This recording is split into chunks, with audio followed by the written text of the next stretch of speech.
안녕하세요. 저는 30대 남자이자 여러 가지 곡절과 시련 등 기구한 인생을 살아온 사람입니다. 물론 저보다 힘들게 살아온 분들도 많으시겠지만 저의 뼈아픈 사연을 들려드리고 싶어 오랜 고민 끝에 글을 쓰게 되었답니다. 저의 이야기에 귀를 기울여 주시면 하루를 재밌게 보내실 수 있을 거예요. 저의 사연은 유년 시절부터 시작해야겠네요. 암울했던 시절이라 떠올리기 싫지만 저의 인생의 한 부분이니 어릴 적 이야기를 몇 자 적고 넘어가도록 하겠습니다. 저를 낳아주신 엄마는 제가 4살 때 돌아가셨어요. 그리고 바로 새엄마가 집에 오셨는데 엄마가 한순간에 바뀌어서 매일 울었답니다. 어린 제가 엄마가 하늘나라로 간 걸 모르고 있으니 갑자기 바뀐 엄마를 보고 하루 내내 울음을 터뜨렸어요. 새엄마는 그런 저를 많이 혼내셨습니다. 글로 적으면 충격적이라 어떻게 혼났는지는 말씀드리기 어렵겠네요. 많이 충격적이거든요. 뛰어넘을게요. 그리고 그렇게 혼이 나고 울고 있는 저를 본 아버지는 네 집 개가 짖나 하는 무관심으로 보고 말았답니다. 제가 성장하는 동안에 새엄마는 늘 공포의 대상이었어요. 고등학교에 들어가서도 엄마의 찢어지고 갈라지는 목소리가 들리면 팬티에 오줌을 지릴 정도로 겁을 심하게 먹었습니다. 야, 김기봉. 너 내가 이런 거 가지고 오지 말랬지? 학교에서 등록금 내라고 하면 가정 형편 어렵다고 말하라고 그랬잖아. 엄마, 그게 담임 선생님이 분기마다 반에서 한 명의 학생에게만 등록금을 지원해 준대요. 제가 지난 분기에 지원을 받아서 이번 분기에는 다른 학생이 학비를 면제받는다고 했어요. 그럼 새끼야, 네가 직접 벌어서 내. 난 죽었다 깨어나도 너한테 줄 돈 따위는 없으니까. 네, 알겠어요. 다시 주유소 알바를 구했으니까 금방 돈을 벌 수 있을 거예요. 그런데 엄마가 먼저 등록금을 주시면 안 될까요? 다음 월급날에 갚아드릴게요. 그럼 빌려줄게. 대신 월급 받으면 봉투 그대로 가져와라. 단 한 푼도 쓰지 말고. 알아들었으면 집안 청소나 해. 신발장에 내 구두 꺼내서 깨끗하게 다 닦고. 저에겐 엄마가 귀신보다 무서운 존재여서 감히 대들거나 반항하지 못했습니다. 지금 와서 생각해보면 왜 그렇게 순하고 여렸는지 모르겠네요. 여하튼 저의 청소년기 역시 새엄마의 명령과 복종이 전부였답니다. 그래서 고등학교 내내 주유소와 패스트푸드점, 우유 배달 등 알바를 하며 등록금을 감내했고 나머지 돈은 모두 엄마한테 그렇게 20살이 되자 저는 새엄마로부터 도망가려고 군대에 바로 지원했습니다. 군대를 다녀오고 홀로 서기를 하면 두려운 상대를 피할 수 있으리라 판단했죠. 제가 군대 가는 걸 알리지 않고 도망치듯 갔기 때문에 부모님은 제가 어디로 입대한지 몰라서 2년 동안 만나지 않아도 되었습니다. 그렇게 5주의 훈련을 받고 자대 배치를 받게 되었는데 최전방 GP로 가게 되었습니다. 저는 안 된다고 싫다고 말하고 싶었지만 행동으로는 발산하지 못했어요. 저에게 공포의 대상이니 그런 말과 행동을 감히 하지 못했답니다.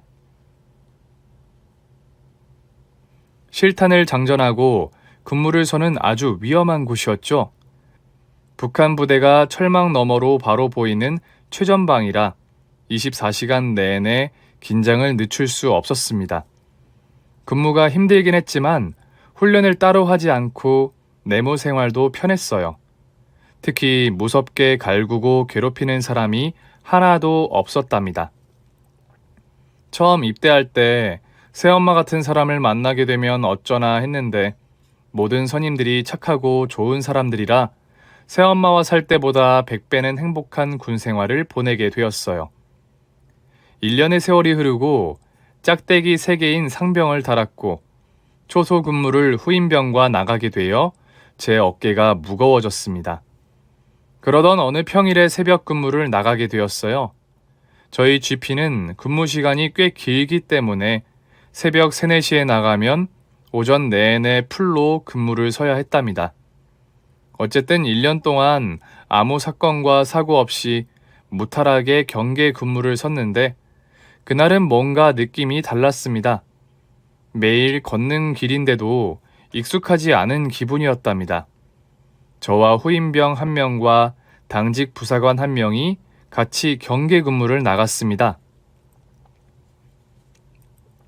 저희는 평소대로 철망 부근을 걸으며 뜯겨진 부분이 없는지 확인 작업을 하고 있었는데 당직 부사관이 뭔가를 밟은 소리가 들렸어요. 철컹하는 쇳소리가 정확하게 제 귀에 닿았답니다. 순간 지뢰를 밟았다는 걸 확신하게 되어 당직 부사관에게 소리치며 달려갔습니다. 통신대장님, 움직이지 마세요. 지뢰를 밟으셨어요. 뭐라고? 안 들려. 크게 말해봐. 저는 몸을 날려서 통신대장님의 지뢰에서 발을 떼지 않게 하려고 팔을 뻗어 그의 발을 잡으려고 했습니다. 하지만 통신대장님의 발을 이미 지뢰에서 떨어졌고 큰 폭파음이 귀가 찢어지도록 크게 울렸답니다. 정신을 잃었던 저는 수십 초 만에 눈을 뜨게 되었는데 통신대장님의 다리 하나가 지뢰로 인해 떨어져 나갔더군요. 그리고 통신대장의 발을 못 움직이게 잡으려고 했던 저의 왼팔도 제 몸에 더는 붙어있지 않았답니다. 통신대장님, 정신 차리세요. 내 다리가 날아갔어. 지금 통신대장님은 쇼크 상태입니다. 진정하시고 무전하세요. 북한군이 몰래 지뢰를 설치했다고 무전하라고요. 내 다리 아직 장가도 못 갔는데 다리 변신이 되다니. 통신대장은 정신을 못 차리고 자기 다리만 찾고 있었습니다.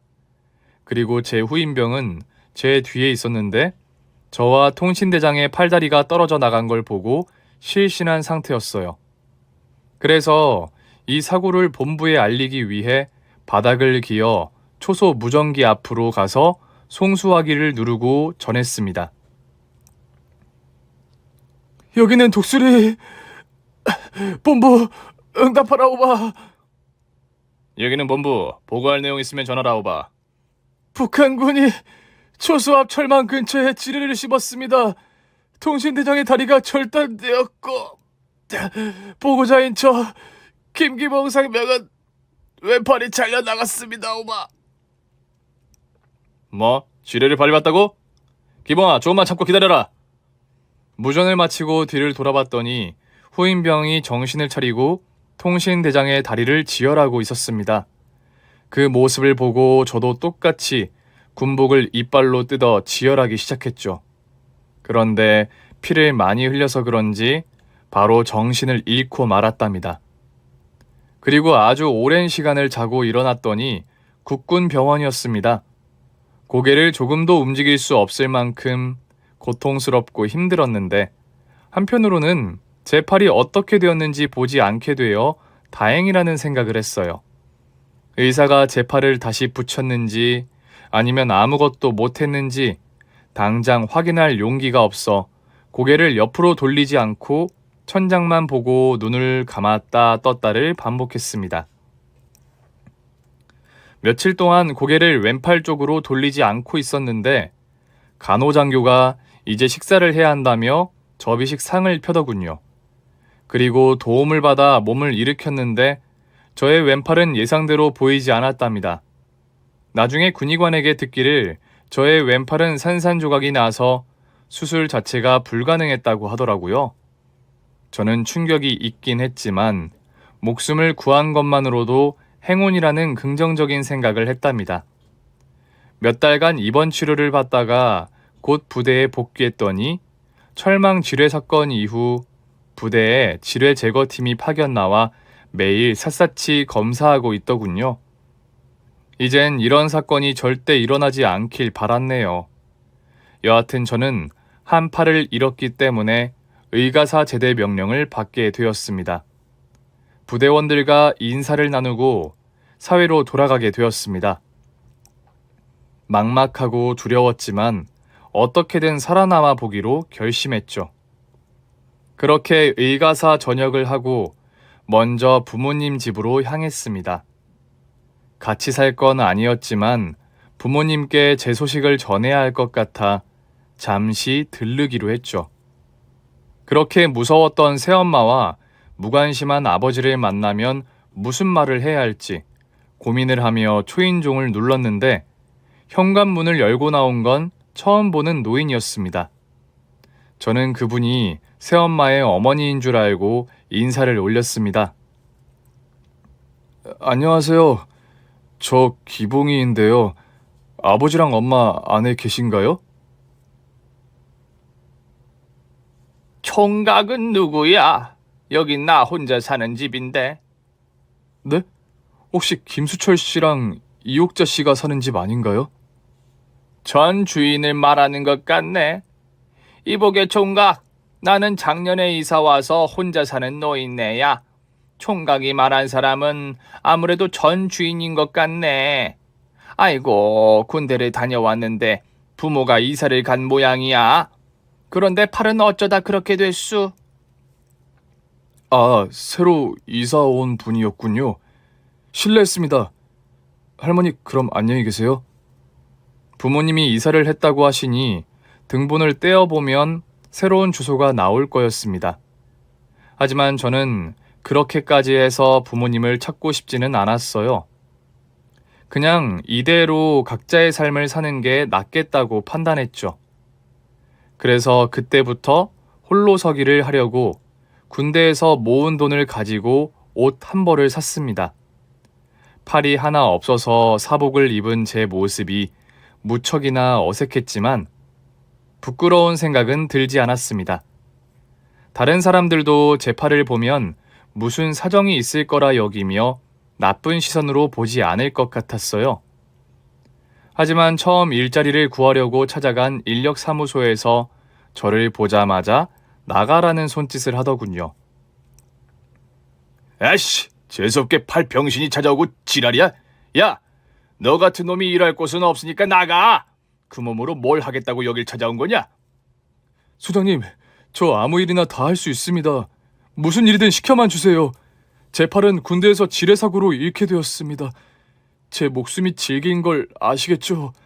전 무슨 일이든 맡기만 하면 끝까지 책임을 지고 최선을 다할 겁니다. 지뢰건 지뢰 할아버지건 너 같은 병신은 필요 없다고. 괜히 너 같은 놈 일 보내면 나만 욕먹는다고. 당장 꺼져. 단순히 일을 줄 수 있는 게 아니라 병신이라고 쌍욕을 하고 소금까지 뿌리니 더는 머물 수 없어 밖으로 나와버렸습니다. 그리고 몇 군데 더 인력사무소를 찾아갔는데 역시나 부정적인 시선으로 저를 거부하더라고요. 저를 받아주는 단 한 사람이 나타나길 바랐지만 며칠 동안 일자리를 얻으려고 돌아도 받아주는 이가 하나도 없었습니다. 아직 20대 초반인데 벌써부터 이러니 제 앞날이 암담하게 느껴졌네요. 그래도 먹고 살 돈이 당장 없어서 계속해서 일자리를 얻으려고 시도해봤습니다. 인터넷에 올라온 알바 공고를 보고 일일이 전화하고 면접을 갔죠. 하지만 저의 팔을 본 사람들은 하나같이 거부했어요. 어찌 보면 그게 당연한 일일 수도 있어요. 저를 면접 본 사장님들은 사업체에 손해를 끼치는 사람을 채용하는 게 당치 않은 일이었으니까요. 게다가 저는 팔이 하나 없는 것뿐만 아니라 고졸 학력밖에 되지 않으니 부족한 게 이만저만이 아니었네요. 그래서 제가 차별당한다고 생각하지 않았고 어디든 받아주는 곳이 있으면 당장이라도 감사하게 일할 마음이었답니다. 그렇게 매일 인력사무소와 인터넷에 올라온 일자리를 찾아다녔는데 한 군데에서 저를 받아주겠다고 하더라고요. 역시나 사람의 살 길은 어디에나 있는 것 같았네요. 신축 아파트와 빌라가 많이 늘어나면서 입주 청소할 사람이 급하게 필요하다며 저에게 그 일을 할 수 있겠냐고 묻더라고요.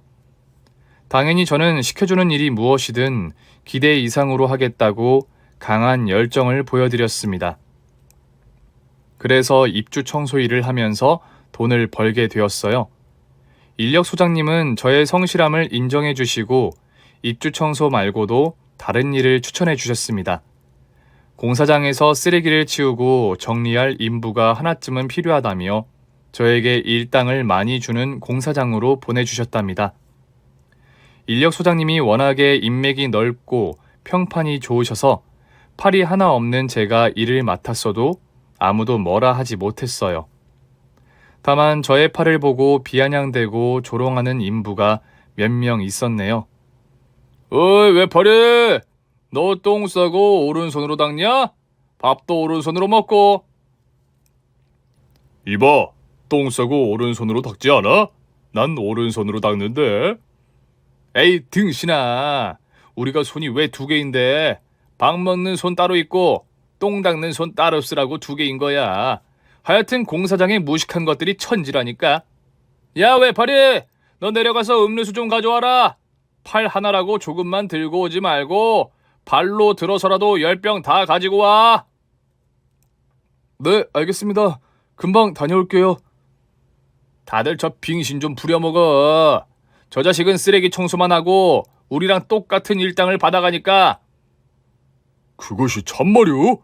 이거 너무하네. 하는 일도 없는 놈에게 우리랑 같은 일당을 주는 게 말이 돼? 안 되겠다. 이따가 저 자식 오면 다리 걸어서 잡아뜨리자. 한 손으로 넘어지면 크게 다칠 거 아니야. 여기 못 나오게 하자고. 이 등신아, 좀 안 들리게 말해라. 저 외파리가 다 듣고 있잖아. 하여튼 저 병신이 벌어가는 돈이 아깝지 않도록 존나게 갈구고 부려먹자고. 저는 이런 일이 자주 있었기 때문에 한 귀로 흘려버렸습니다. 가슴에 담아두고 상처받지 않았답니다. 그러던 어느 날 작은 사고와 함께 희망이 찾아왔습니다. 공사장에 밥을 배달해주는 이모님이 머리에 국밥 몇 그릇을 머리에 얹고 걸어오셨는데 저는 늘 그래왔듯이 한달음에 달려가 이모님의 머리에 얹은 쟁반을 제 머리에 건네받았답니다. 우리 총각이 또 나왔네. 매번 고마워. 아닙니다, 이모님. 매일 배달해 주시느라 고생이 많으세요. 오늘도 감사히 먹겠습니다. 우리 집 순댓국밥은 입에 맞아? 그럼요. 대한민국 최고의 국밥이에요. 저는 삼시세끼 이모님 국밥을 먹어도 좋을 것 같다니까요. 총각이 말도 참 이쁘게 차려. 그려, 그럼 어여 가서 밥 먹게나. 네, 감사합니다. 이따가 그릇은 제가 가져다 드릴게요.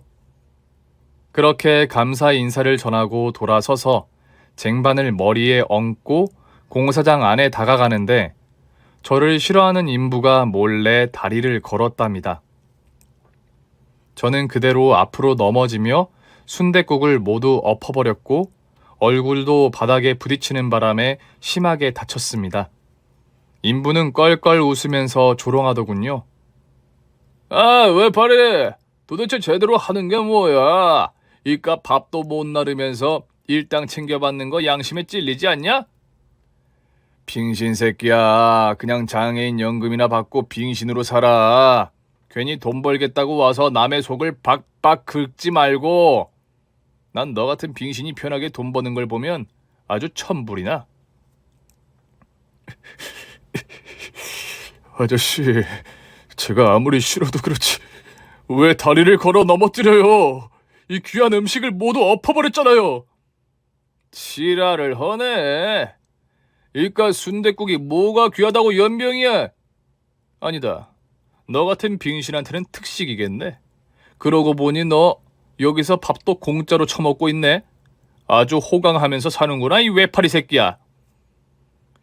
인부는 넘어져 있는 저에게 발길질을 했어요. 저는 기침을 콜록거리며 고통스러워했죠. 그런데 그 순간 순댓국집 이모님이 달려와 바닥에 엎어진 뚝배기 하나를 들고 인부의 면상을 날렸습니다. 아, 뭐야?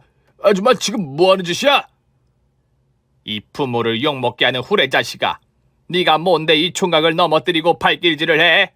넌 이 총각이 안쓰럽지도 않느냐? 열심히 살려고 노력하는 사람한테 왜 시비를 걸고 지랄이야? 뭐야, 이 아줌마는 둘이 사겨? 아, 이 외파리가 먹고 살려고 나이 많은 아줌마를 꼬신 모양이네. 어이 아줌마, 이 외파리 새끼 다른 건 멀쩡해요? 남자 구실은 제대로 하냐고. 그 주둥이를 멋대로 굴렸겠다. 너 오늘 주둥이에 못줄 좀 해야 쓰겠다. 이 뚝배기로 강냉이를 털어줘야 쓰겠다고! 그러자 인부가 낄낄거리며 도망치더군요. 그렇게 사건은 끝이 났고 이모님이 저를 일으켜 세워주셨습니다. 총각, 저놈 자식 날마다 저러는겨? 또 다른 아재들도 자네를 놀려먹지? 뭐 그냥 그렇죠 이모님. 이 순댓국 아까워서 어떡하죠? 제가 돈을 드릴 테니 새로 만들어주시면 안 될까요? 됐네. 내가 자네한테 왜 돈을 받나? 돈을 받으려면 저 개같은 상놈의 후레자식한테 받아야지. 밥 걱정하지 말고 자네 몸이나 걱정하게. 총각, 저기 그러지 말고 내 식당에서 일해보지 않겠나? 자네는 배달도 잘할 것 같고 싹싹하니 손님들에게 대응도 잘할 것 같은데 말이야. 네? 이모님 지금 농담하시는 거죠? 저 같은 외파리가 어떻게 손님들한테 대응하겠어요? 괜히 저 때문에 손님 떨어지면 어쩌려고 그런 말씀을 하십니까? 이모님, 괜한 말씀 마시고 국밥이나 새로 만들어 주세요. 총각, 내가 지금 농담하는 거로 보이나? 안 되겠어. 당장 지금 공사장 관두고 나와. 내가 자네를 데려가야겠네. 순댓국집 이모님은 진심으로 저를 직원으로 고용하겠다고 하셨습니다. 이에 저는 진심 어린 이모님의 눈을 보고 직감했습니다. 저에게 은인이 되어줄 사람이 생겼다는 걸 말이죠. 그래서 인력 소장님을 찾아가 새로운 일자리가 생겼다고 말씀드리고 그동안 일을 주셔서 고맙다고 인사를 드리고 이모님 가게에 찾아갔습니다. 이모님은 저에게 아주 잘 왔다면서 식당을 구경시켜 주셨고 식당의 직원이자 이모님의 딸인 여자분을 저에게 인사시켜 줬습니다. 기봉 총각, 내 딸이네. 내일 모레 30인데 아직도 시집 안 가고 나랑 붙어 살고 있어. 자네 왜 얼굴이 빨개지나? 내 딸이 예뻐 보이긴 한가 보네. 자네 올해 몇이지? 네? 저는 25이에요. 그럼 내 딸이 4살 많으니까 4살 차이는 궁합도 보지 않는다고 했지. 유리마, 기봉 총각 어떠냐? 멋있지 않아? 갑자기 소개팅 분위기가 되어 부끄럽긴 했지만 이모님이 저를 색안경 끼지 않고 봐주시는 것에 대단히 감사했습니다. 그리고 이모님의 따님 역시 마음이 포근하고 따뜻한 사람이었어요. 그러게, 엄마, 꽤 멋있는 사람이네.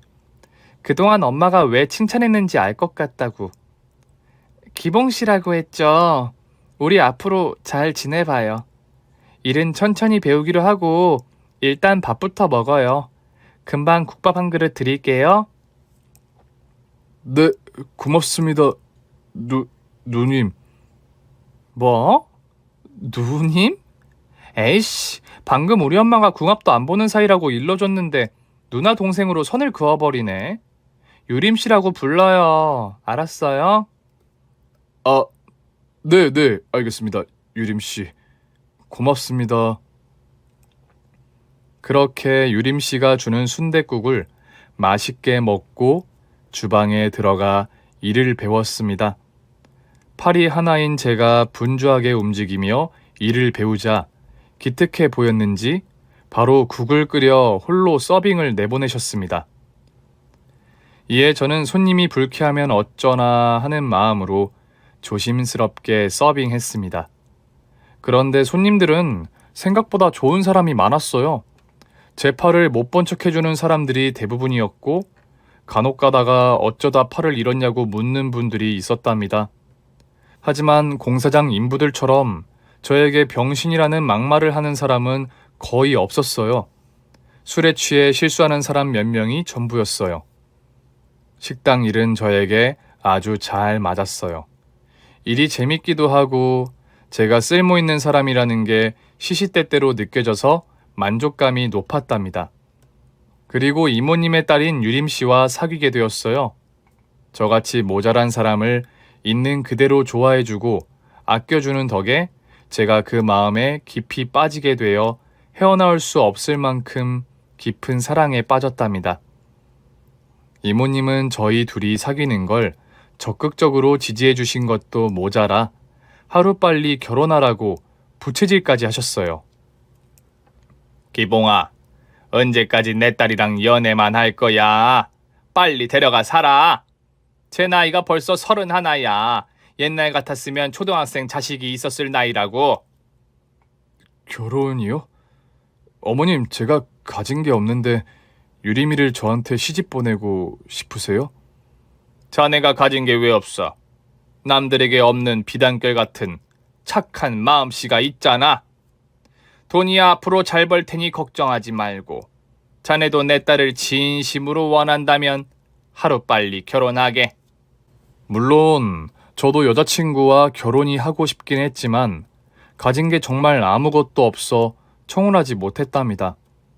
그런데 어머님이나 여자친구는 돈이 뭐가 중요하냐며 저에게 빨리 결혼하자고 일렀답니다. 이에 저는 매우 감사한 마음으로 여자친구에게 실가락지를 주며 청혼하게 되었고 몇 주 뒤에 작은 결혼식을 올려 부부의 연을 맺었답니다. 저는 아내가 첫사랑이자 마지막 사랑이었어요. 어릴 적에는 결핍 때문에 쉽게 누군가를 좋아하지 못했고 성인이 되어서는 군대에서 불의의 사고로 한쪽 팔을 잃었으니 여자를 만날 기회가 전혀 없었죠. 유일하게 저를 남자로 봐주고 좋아해준 아내가 제 인생 최고의 선물이라는 마음이 절로 들었답니다. 그래서 저희 두 사람의 신혼생활은 그야말로 천국에서 사는 기분이었고 매일 웃고 떠드느라 지난 암울했던 과거는 깨끗하게 잊혔답니다. 그리고 여전히 순댓국집에서 장모님과 저희 부부는 함께 일했어요. 다른 곳에 떠날 생각은 추호도 없어 그 자리에서 최선을 다했죠. 그러다 곧 장모님의 허리 디스크가 터지는 바람에 식당 일을 그만두고 저희 부부에게 넘기셨답니다. 장모님은 수술 후 거동이 원만하긴 했지만 이젠 그만이라고 싶다면서 저와 아내에게 책임지고 운영하라고 하셨어요. 그래서 국밥집을 계속 운영하는데 제가 주제넘게 순댓국의 맛을 조금 바꿔봤어요. 육순에는 재료를 추가해서 더 깊은 맛을 우려냈죠. 아내는 제가 바꾼 순댓국을 맛보고는 이렇게 말했습니다. 여보, 이거 대박이야. 진짜 맛있어. 엄마가 한 것보다 더 맛있는데? 맛이 괜찮아? 그런데 이걸 바꿔서 장사해도 될지 모르겠어. 장모님의 노하우를 계속 이어야 하는 게 맞는 거잖아. 에이, 엄마는 그런 거 신경 안 쓸걸? 더 맛있는 국밥을 팔겠다는데 엄마가 뭐라고 하겠어. 그래도 장모님한테 허락을 받아야지. 그리고 단골 손님들은 바뀐 맛이 적응되지 않아서 발길을 끊을지도 모르잖아. 바로 결정하지 말고 장모님이랑 단골분들한테 맛을 보여드리고 허락을 받자고. 내 남편 대단하네. 음식도 잘하고 경영 방법도 스스로 터득하고 말이야. 좋아. 일단 엄마 불러서 맛을 보여드리자. 그런데 분명 좋아하시고 허락해 주실 거야. 아내의 말대로 장모님은 제가 조금 바꾼 순댓국의 맛을 보시더니 매우 만족하는 얼굴로 말씀하셨습니다. 어머나 기봉아, 너 도대체 못하는 게 뭐니? 내가 한 것보다 맛있게 잘 끓였네. 이건 무조건 대박이다. 이대로 팔거라. 정말요? 장모님? 아, 감사합니다. 열심히 해서 장모님 호강시켜드리겠습니다. 그럼 당연하지. 내가 괜히 자네랑 딸애한테 가게를 넘겨준 게 아니야. 효도하라고 준 거니까 이 늙은이를 호강시켜 주라고. 장모님은 농담 섞인 말투로 응원의 말씀을 전해주셨습니다. 그래서 단골 손님들에게도 바뀐 순댓국의 맛을 보여드렸더니 하나같이 마음에 들어 하셨어요. 아무도 기존의 맛대로 팔라고 말씀하시지 않았답니다. 그리하여 저희는 바뀐 순댓국을 열심히 팔았습니다. 1년 사이에 단골 손님은 몇 배나 늘어났고 멀리서도 찾아주셔서 매출이 어마어마하게 껑충 뛰었답니다. 덕분에 아내와 저는 많은 손님들을 받으려고 늦은 밤까지 일했고 어디 놀러 가지도 못했어요. 그래도 가게가 잘 되니 아주 행복했어요. 장모님은 일주일에 한두 번 찾아오셔서 일을 도와주곤 하셨죠. 그렇게 5년의 세월이 흐르자 저의 인생은 이전의 삶과 완전히 달라져 있었습니다. 순댓국집의 매출이 한 달에 1억이 넘었어요. 시장터에서 이렇게 많이 파는 식당은 저희 순댓국집이 유일했죠. 입소문은 널리 퍼져나갔고 매출은 하루가 다르게 수직 상승했습니다. 그러다 보니 저희 순댓국집에 분점을 내고 싶다며 찾아오는 장사꾼도 여럿 있었답니다. 하지만 저희 부부는 분점을 내는 것보다 가게 확장이 먼저라고 판단해서 가게 양 옆집을 사들여서 넓게 확장 공사해서 장사를 이어갔습니다. 역시나 장사는 더욱더 잘 됐고 종업원이 5명으로 모자라서 파트타임 알바를 3명이나 더 구해야 했답니다. 그러던 어느 날 방송국 작가가 저희 가게를 취재하고 싶다는 연락을 해줬습니다. 서민으로 성실하게 장사해서 부자가 된 사람들을 방송하는 프로그램이었죠. 저와 아내는 방송의 힘을 받으면 더 잘 될 것 같기도 했고 장모님께 제대로 된 효도를 하고 싶어서 방송 출연을 하기로 결정했습니다. 며칠 뒤 방송국 PD와 작가, 카메라맨 여럿이 와서 저의 일상을 촬영했어요. 팔이 하나뿐인 장사꾼이라는 타이틀로 촬영했어요. 왜 팔을 잃었는지 군대 이야기를 한참 했고 어쩌다가 한 팔로 어떻게 장사를 하게 되었는지 등등 질문에 대답하는 인터뷰 형식으로 촬영하다가 손님 많은 가게 안에 들어와 순댓국 맛이 어떤지 인터뷰를 했답니다. 감사하게도 손님들은 엄지손가락을 들며 끝내주게 맛있다는 말씀들을 해주셨답니다. 촬영은 기분 좋게 마무리되었고 몇 주 뒤에 텔레비전에서 방송이 되었어요. 저희 부부는 장모님과 셋이서 같이 프로그램을 시청하며 깔깔 웃기도 하고 제 팔을 잃은 이야기에서는 눈시울을 붉히기도 했습니다.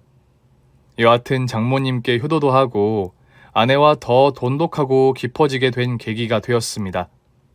방송 이후에는 손님들이 배로 찾아왔어요. 번호표를 나눠드리고 쉴 새 없이 주방과 홀을 뛰어다니며 일했죠.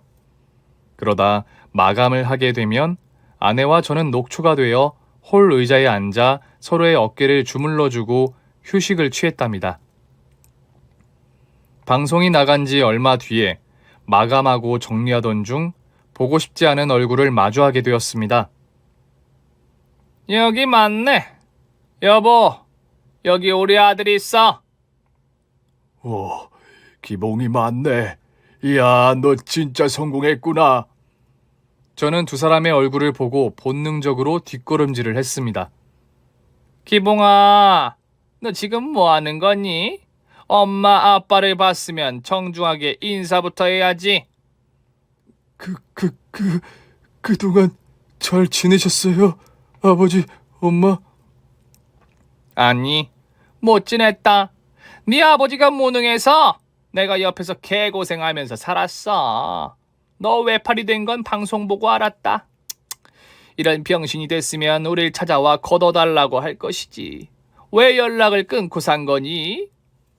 저 군대 전역하고 집에 찾아갔어요. 그런데 부모님은 이미 이사를 하셨던데요.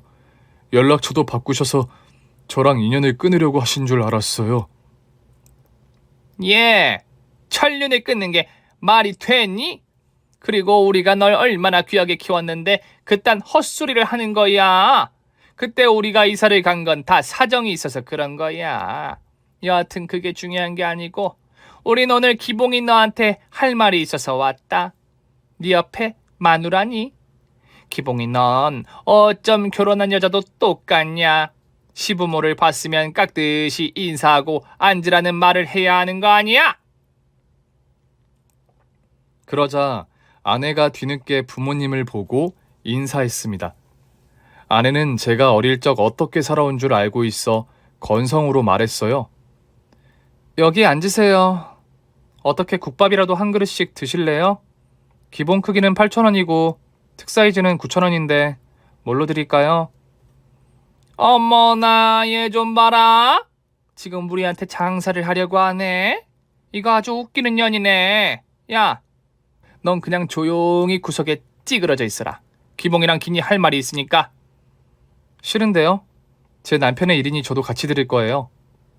오, 그러셔. 그럼 좋을 대로 해라.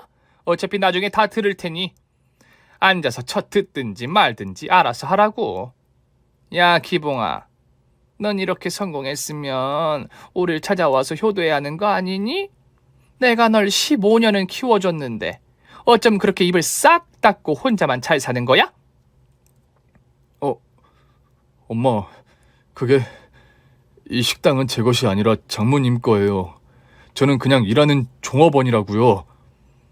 어쨌든 간에 네가 개발한 레시피로 대박 난 거 아니야? 네가 잘해서 돈방석에 앉은 거 아니냐고. 야, 긴 말 말고 그동안 내가 널 키워준 값으로 10억만 내놔라. 15억은 받아야 하는데 내가 양보하는 의미로다가 10억으로 깎아줄게. 키움값 10억은 줘야 나도 억울하지 않을 것 같구나. 저는 말도 안 되는 새엄마의 말에 손사래를 치며 대답했습니다. 엄마, 저한테 그렇게 큰 돈은 없어요. 기봉 씨 말은 바로 해야지. 이봐요, 어머님. 우리 돈 많이 벌었어요. 그런데 당신 같은 사람한테는 한 푼도 못 줍니다. 내 남편의 유년기를 불행하게 보내게 했고 중고등학교 시절에는 알바시켜서 돈까지 갈취했다면서요? 그렇게 매질을 해대서 이 사람이 어머님을 보니까 겁을 먹고 있잖아요. 제가 제대로 된 대답을 못하자 아내가 똑부러지게 일러주었습니다. 그러자 새엄마는 의자를 밀고 일어서서 아내의 뺨을 갈기려고 했답니다. 그 순간 재빨리 제가 손을 뻗어서 새엄마의 손을 잡았어요. 어쭈, 김기봉이 많이 컸네. 이 엄마가 그새 만만해진 거냐? 이거 안 놔? 엄마, 그만하세요. 그리고 절 심하게 때리고 못살게 군 거 그대로 기억하고 있어요. 아버지는 가만히 구경만 했고요. 그런 사람들한테 저와 아내가 번 돈을 왜 주겠어요? 우린 아무것도 드릴 게 없으니까 돌아가세요. 뭐가 어째? 야, 네 놈이 어릴 때 맞은 건 버르장머리 없는 짓을 해서 맞았겠지. 내가 이유도 없이 널 혼내고 때렸겠냐? 그 정도면은 누구나 맞으면서 크는 거야. 이 은혜도 모르는 검은 머리 짐승놈아. 당장 키워준 값 10억 내놔. 그 돈 안 주면 여기서 한 발짝도 나가지 않을 거다. 네 놈이 여기서 장사 못하게 천년만년 버티고 있을 거라고. 새엄마는 난리를 치며 10억을 달라는 억지를 부리셨습니다. 신들린 듯한 몸부림을 치며 악을 쓰면서 말이죠. 저와 아내는 경악하고 뒤로 물러섰어요. 그런데 그 순간 식당 문이 열리며 돼지머리가 공중으로 날아들어왔습니다. 돼지머리는 정확히 새엄마의 얼굴을 맞췄습니다. 이 징그러운 거 뭐야? 누가 감히 이욕자한테 이런 흉물스러운 걸 던진 거야? 나와봐! 그러자 장모님이 가게 문턱을 넘어오셨습니다. 네 년과 네 놈이냐? 내 사위를 못살게 굴던 개자식들이. 이 언니이자 누나가 너희들 교육을 좀 시켜줘야겠구나. 뭐가 어째? 이게 어디서 돼지 머리를 날려 너 혼나고 싶어? 이 언니가 그동안 니들을 기다렸다. 언젠가 찾아올 거라고 예상하고 있었지. 그리고 지금처럼 돈 뜯으러 올 줄 알았다.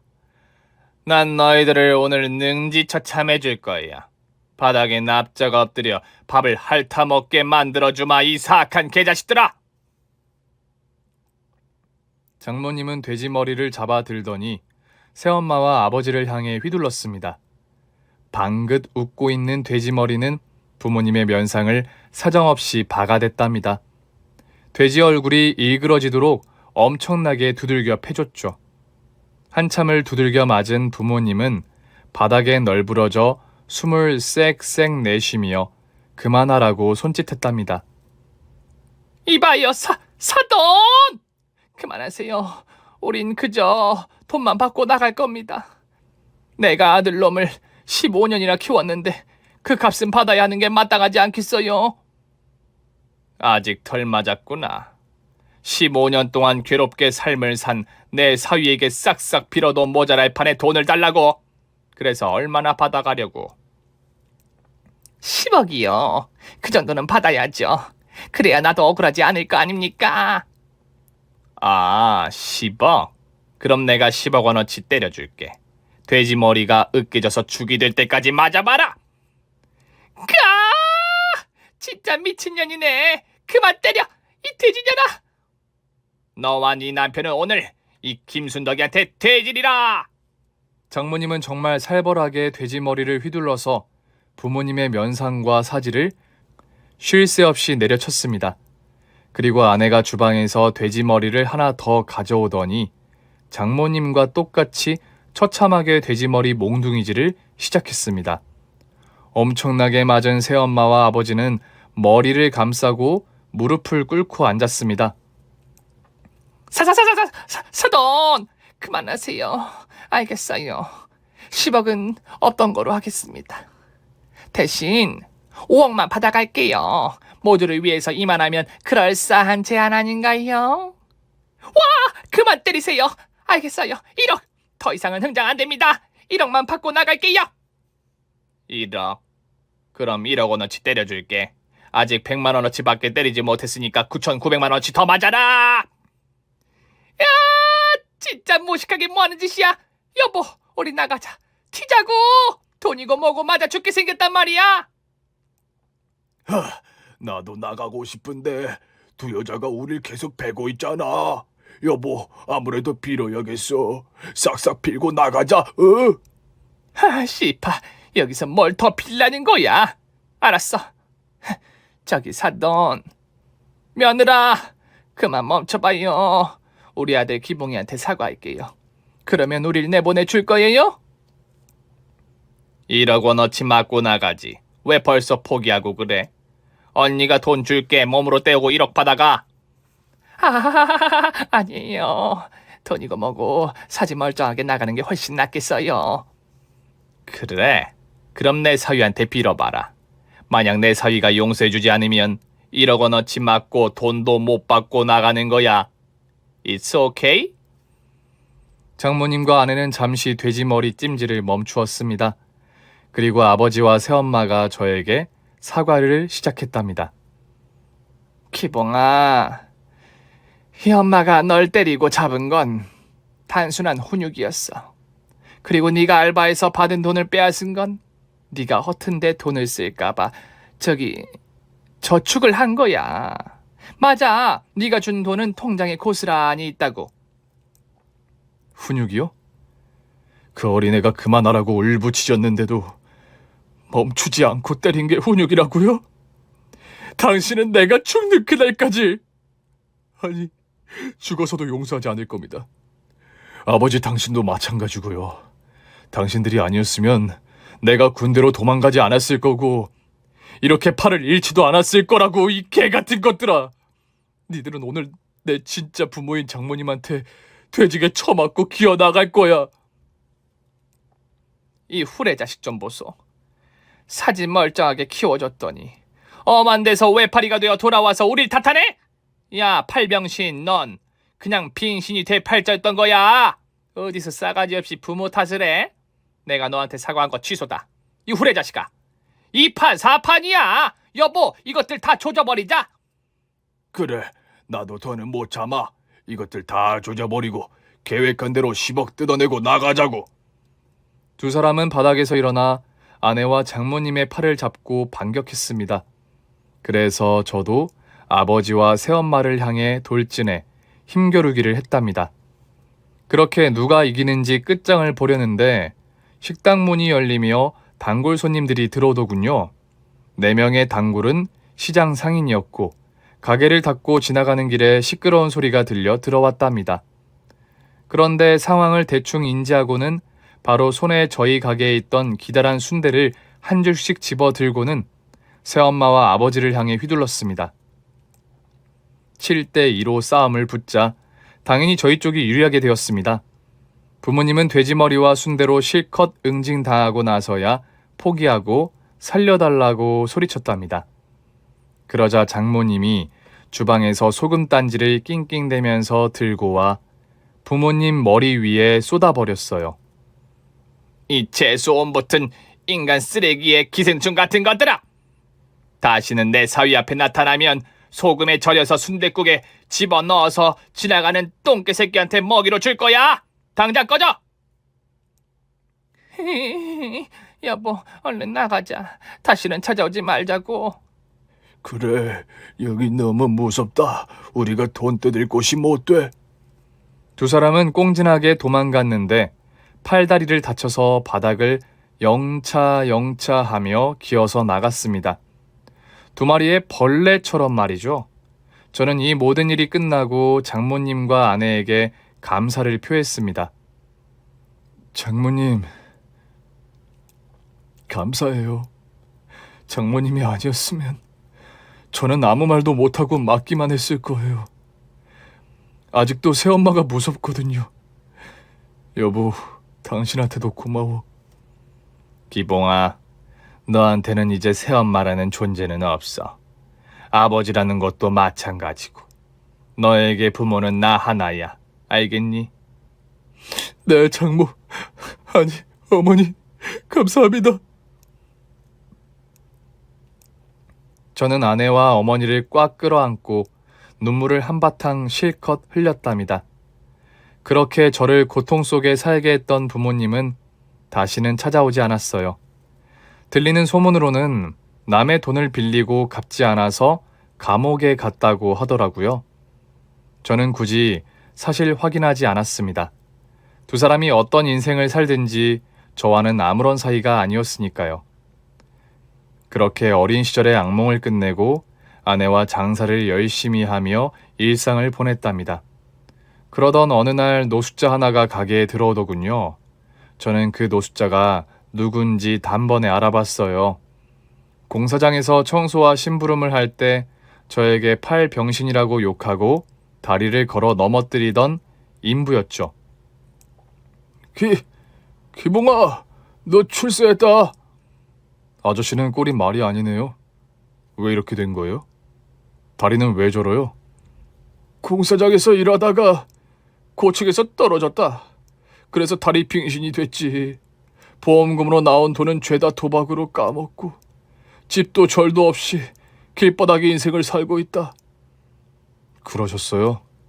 배고파서 들어온 거죠? 순댓국 한 그릇 드릴까요? 돈은 받지 않을게요. 기봉아, 예전에는 미안했다. 내가 너를 그렇게 괴롭혀서 이런 꼴이 된 것 같아. 됐어요. 저는 그냥 불쌍한 노숙자한테 국밥을 주는 거지. 당신을 용서하거나 이해해주는 건 아닙니다. 밥 먹고 조용히 나가세요. 그리고 배가 고프면 언제든 찾아오세요. 그러자 인부는 엉엉 울면서 저에게 잘못했다고 사과하더군요.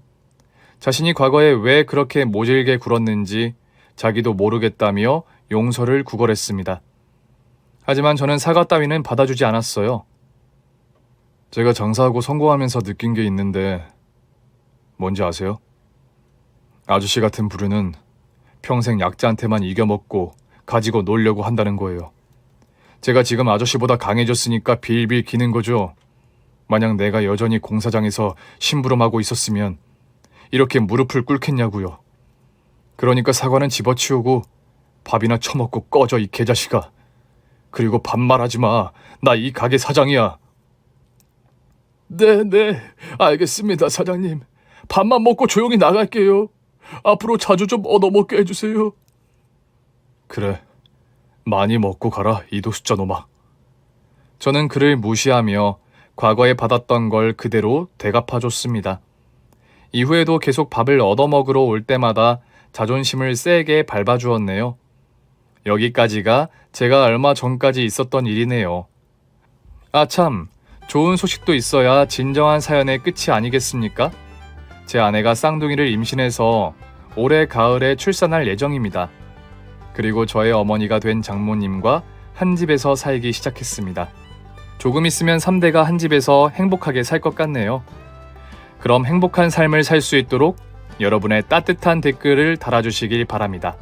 모두 감사합니다. 그리고 사랑합니다. 오늘 준비한 사연은 여기까지입니다. 재미있게 들으셨다면 구독과 좋아요, 알림 설정까지 눌러주세요. 그럼 저는 다음 사연으로 찾아뵐게요. 오늘도 건강하고 행복하세요.